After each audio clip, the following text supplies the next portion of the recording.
Enfield, England, 1977। Green street पर एक आम से घर में एक ऐसा परिवार रहता था जो एक असाधारण डर के अनुभव के कगार पर था।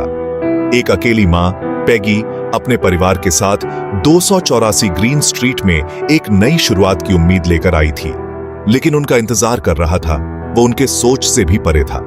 सबसे बड़ी बेटी मार्गरेट अपनी किशोरावस्था के उतार चढ़ाव से जूझ रही थी। 12 साल की जेनेट शर्मीली और संवेदनशील अपने खिलौनों और भाई बहनों के साथ चिपकी रहती थी, और 2 छोटे भाई जॉनी और बिली परिवार को पूरा करते थे। उन्हें क्या पता था कि उनकी जिंदगी हमेशा के लिए बदलने वाली है। बक्से खोलने और फर्नीचर लगाने की रोजमर्रा की जिंदगी जल्द ही चकनाचूर होने वाली थी। उनके नए घर की परछाइयों में एक अदृश्य और दुष्ट शक्ति छिपी हुई थी।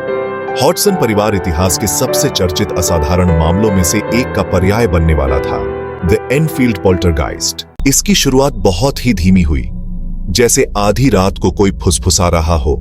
ये फुसफुसाहटें इतनी हल्की थीं कि उन्हें सुनना मुश्किल था, लेकिन वे वहां थीं, हवा में तैरती हुई, जैसे कोई अदृश्य शक्ति कुछ कहना चाह रही हो। रीढ़ की हड्डी में ठंडक। यह ठंडक सिर्फ शारीरिक नहीं थी, यह एक मानसिक ठंडक थी जो उनके मन में गहरे तक उतर गई थी। यह एक ऐसी भावना थी जो उन्हें हर समय सताती रहती थी, जैसे कोई अदृश्य शक्ति उनके आसपास मंडरा रही हो। एक खिलौना बेवजह अपनी जगह से हट गया। यह कोई साधारण घटना नहीं थी, यह एक संकेत था कि कुछ असामान्य हो रहा था।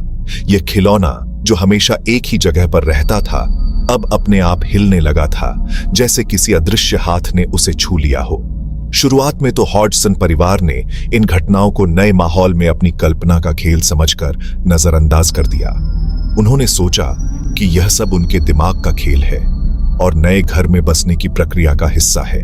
लेकिन जल्द ही उन्हें एहसास हुआ कि यह सब उनकी कल्पना नहीं थी।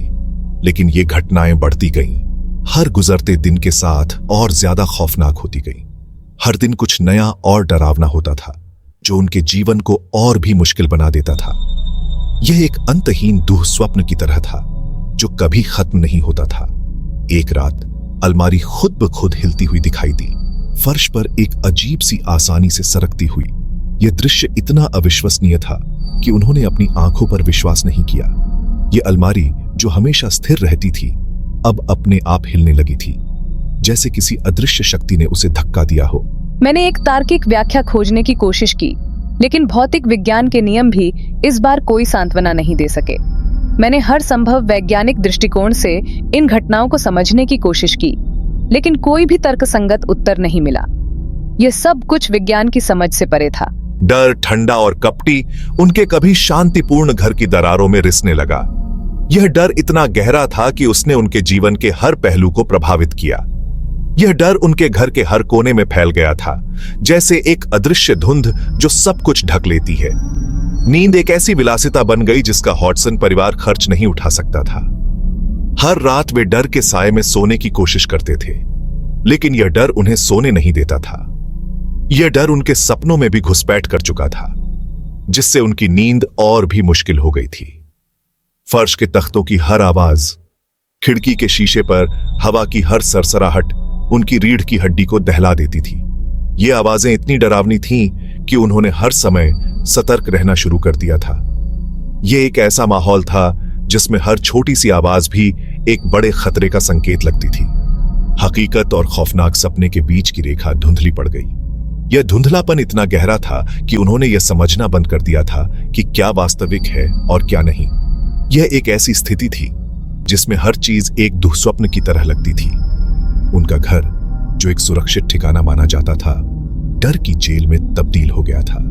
यह घर, जो कभी उनकी शरण स्थली था, अब एक ऐसी जगह बन गया था जहां वे हर समय डर के साए में जीते थे। यह डर इतना गहरा था कि उन्होंने अपने घर को छोड़ने का भी विचार किया। फुसफुसाहट कर्कश आवाजों में बदल गई, बेजान और द्रुतशीतन। ये आवाजें इतनी डरावनी थीं कि उन्होंने हर समय सतर्क रहना शुरू कर दिया था।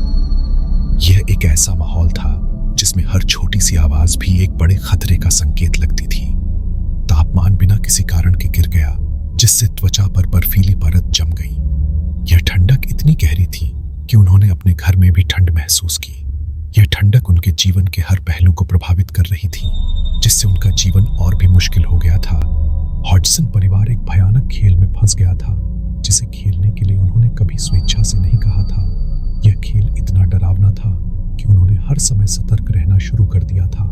यह एक ऐसा खेल था जिसमें हर छोटी सी गलती भी एक बड़े खतरे का संकेत लगती थी। असाधारण गतिविधि नियंत्रण से बाहर हो गई।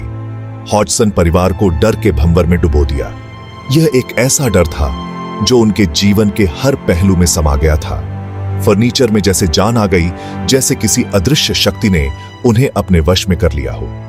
भारी भरकम वस्तुएं हवा में तैरने लगीं, जैसे गुरुत्वाकर्षण का अस्तित्व ही समाप्त हो गया हो। यह दृश्य किसी भयानक सपने जैसा था, लेकिन यह उनकी वास्तविकता बन चुका था। दीवारें, जो कभी उनके जीवन की मूक गवाह हुआ करती थीं, अब एक जीवंत बुराई का रूप ले चुकी थीं। अब बोलने लगी थीं, अश्लीलता और धमकियों की बौछार करती हुई। यह आवाजें उनके दिलों में खौफ पैदा कर रही थीं। वह शक्ति, ताकत और दुस्साहस हासिल करती हुई हर कोने में अपनी उपस्थिति दर्ज करा रही थी। छोटी जैनेट पर अपना ध्यान केंद्रित करने लगी। जैनेट, जो कभी मासूम और खुशमिजाज थी, अब डर और चिंता से घिरी हुई थी। वस्तुएं कमरे में उड़ती हुई मुझसे बाल बाल बचती रहीं। यह एक ऐसा अनुभव था जिसे शब्दों में बयां करना मुश्किल है। मेरे आसपास का तापमान जमने के स्तर तक गिर गया, जैसे किसी ने अचानक से ठंड का बटन दबा दिया हो। उस अदृश्य बुराई का एक स्पष्ट प्रकटीकरण जिसने मुझे पीड़ा दी। यह बुराई हर पल और भी भयानक होती जा रही थी। जैसे जैसे हॉडसन परिवार ने खुद को अपने ही घर में कैद पाया, उनकी हिम्मत टूटने लगी। डर दहशत में बदल गया। यह दहशत उनके जीवन का हिस्सा बन गई थी। वे आराम के लिए एक दूसरे से लिपट गए, जैसे एक दूसरे में सुरक्षा खोज रहे हों। उनकी आंखें घबराहट से कमरे में इधर उधर भाग रही थीं, जैसे किसी अदृश्य खतरे को टटोल रही हो। अगली अघटनीय घटना के लिए खुद को तैयार कर रही थीं। हर पल एक नई चुनौती लेकर आता था। घर, जो कभी आशा और नई शुरुआत का प्रतीक था, अब एक भयानक कैद खाना बन गया था। उनके सबसे बुरे सपनों के लिए एक प्रजनन स्थल बन गया था। यह घर अब उनके लिए एक दुस्वप्न बन चुका था। बच्चे, जिनकी मासूमियत असाधारण के निरंतर हमले से छीन ली गई थी, अब हर समय डर में जी रहे थे। सुरक्षा के लिए अपनी मां से चिपके हुए थे। उनकी मां ही उनकी एकमात्र आशा थी। पेगी, जिसके चेहरे पर डर और चिंता की रेखाएं उभर आई थीं, अब एक योद्धा की तरह अपने परिवार की रक्षा कर रही थी। ने खुद को एक ऐसी लड़ाई का सामना करते हुए पाया जिसकी उसने कभी कल्पना भी नहीं की थी। यह लड़ाई उसके जीवन की सबसे बड़ी चुनौती थी। वह शक्ति उनके आतंक को खाकर हर गुजरते पल के साथ मजबूत होती गई। यह शक्ति अब अजेय लगने लगी थी। हॉडसन परिवार के लिए यह एक अंतहीन दुस्वप्न बन गया था। हर दिन एक नई चुनौती और एक नया डर लेकर आता था। लेकिन इस सब के बावजूद उन्होंने हार नहीं मानी। वे एक दूसरे का सहारा बने रहे और इस बुराई का सामना करने के लिए तैयार रहे। यह कहानी सिर्फ डर और दहशत की नहीं, बल्कि साहस और संघर्ष की भी है। यह दिखाती है कि कैसे एक परिवार ने मिलकर इस अदृश्य बुराई का सामना किया, और अंत में यह उनकी एकता और साहस ही था जिसने उन्हें इस भयानक अनुभव से उबरने में मदद की। यह कहानी हमें सिखाती है कि चाहे परिस्थिति कितनी भी भयानक क्यों ना हो, अगर हम एकजुट रहें और साहस दिखाएं, तो हम किसी भी चुनौती का सामना कर सकते हैं। हॉडसन परिवार की यह कहानी हमें यह भी याद दिलाती है कि कभी-कभी सबसे बड़ी लड़ाई हमारे अपने घर के अंदर ही लड़ी जाती है, और यह लड़ाई हमें मजबूत बनाती है, हमें सिखाती है कि हम किसी भी परिस्थिति का सामना कर सकते हैं। यह कहानी एक प्रेरणा है, एक सबक है, और एक याद है कि हम कभी हार नहीं मान सकते। The walls speak and furniture dances एक ऐसी कहानी जो हमें हमेशा याद दिलाएगी कि साहस और एकता से हम किसी भी बुराई का सामना कर सकते हैं, और यही इस कहानी का सबसे बड़ा संदेश है। असाधारण गतिविधि नियंत्रण से बाहर हो गई। हॉडसन परिवार को डर के भंवर में डुबो दिया। फर्नीचर में जैसे जान आ गई।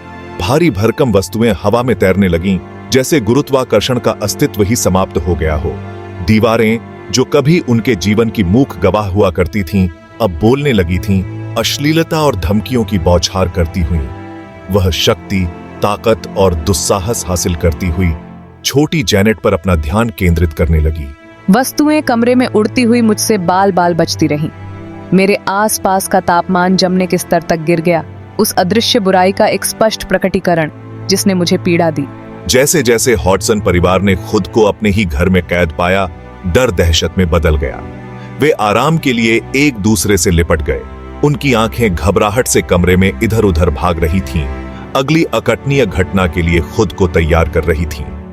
घर, जो कभी आशा और नई शुरुआत का प्रतीक था, उनके सबसे बुरे सपनों के लिए एक प्रजनन स्थल बन गया था।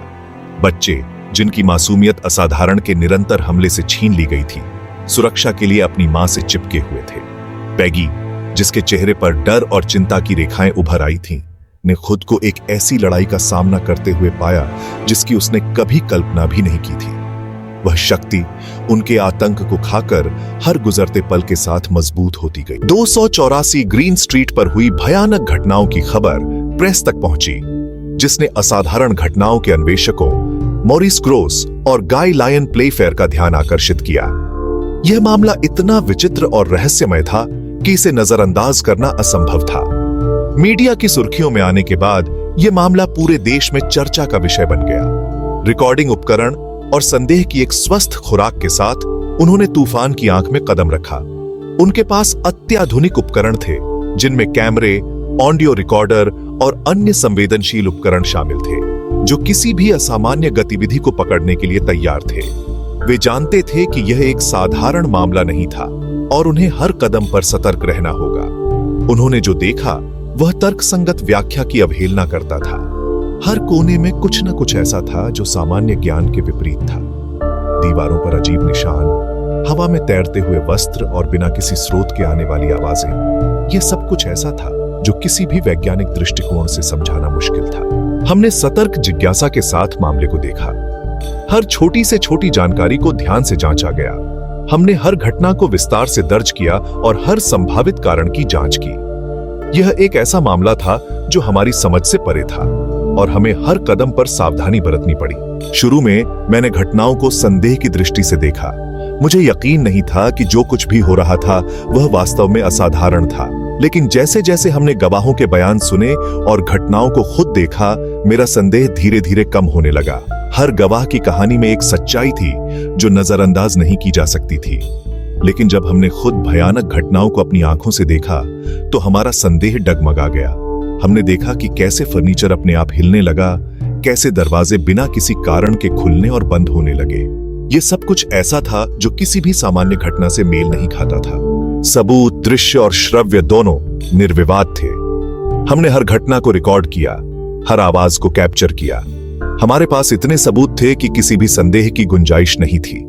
यह सब कुछ इतना स्पष्ट था कि इसे नकारा नहीं जा सकता था। जांचकर्ताओं ने फर्नीचर को स्वतंत्र रूप से घूमते हुए, वस्तुओं को कमरे में उड़ते हुए और घर से गूंजती हुई अशरीरी आवाजों का दस्तावेजीकरण किया। यह सब कुछ इतना असाधारण था कि इसे देखकर किसी का भी दिल दहल जाए। हर घटना ने हमें और भी अधिक चौंका दिया। उन्होंने द्रुत शीतन गुर्राहट और इकाई की द्रुत शीतन फुसफुसाहट को कैप्चर करते हुए द्रुत शीतन ईवीपी रिकॉर्ड किए। ये आवाजें इतनी स्पष्ट और भयानक थीं कि उन्हें सुनकर किसी की भी रूह कांप जाए। हर रिकॉर्डिंग ने हमें और भी अधिक चौंका दिया और हमारे संदेह को और भी मजबूत किया। सबूत, निर्विवाद और भयानक एक ऐसे परिवार की तस्वीर पेश करते हैं जो एक अदृश्य शक्ति द्वारा सताया गया था। यह परिवार हर दिन डर के साए में जी रहा था। हर रात उन्हें डर था कि कुछ भयानक होने वाला है। यह सब कुछ इतना भयानक था कि इसे देखकर किसी का भी दिल दहल जाए। जांचकर्ताओं की उपस्थिति ने भयभीत हॉडसन को आशा की एक किरण प्रदान की। उन्हें लगा कि शायद अब उनकी मुसीबतें खत्म हो जाएंगी। जांचकर्ताओं ने उन्हें भरोसा दिलाया कि वे हर संभव प्रयास करेंगे ताकि इस भयानक शक्ति से छुटकारा पाया जा सके। शायद उनकी विशेषज्ञता से वे उस दुष्ट शक्ति को समझ सकते हैं और अंततः उससे छुटकारा पा सकते हैं जिसने उनके जीवन पर आक्रमण किया था। जांचकर्ताओं ने हर संभव तरीका अपनाया ताकि इस शक्ति को समझा जा सके और उसे खत्म किया जा सके। उन्होंने कई विशेषज्ञों से सलाह ली और हर संभव उपाय किए, लेकिन वह शक्ति उनकी उपस्थिति को भांपते हुए केवल बोल्ड होती गई। परिवार पर उसकी पकड़ मजबूत होती गई। हर दिन यह शक्ति और भी अधिक भयानक होती जा रही थी। परिवार के हर सदस्य को ऐसा लग रहा था कि वे इस शक्ति के चंगुल में फंसते जा रहे हैं। यह एक ऐसी लड़ाई थी जो आसान नहीं थी, लेकिन जांचकर्ताओं ने हार नहीं मानी और हर संभव प्रयास किया।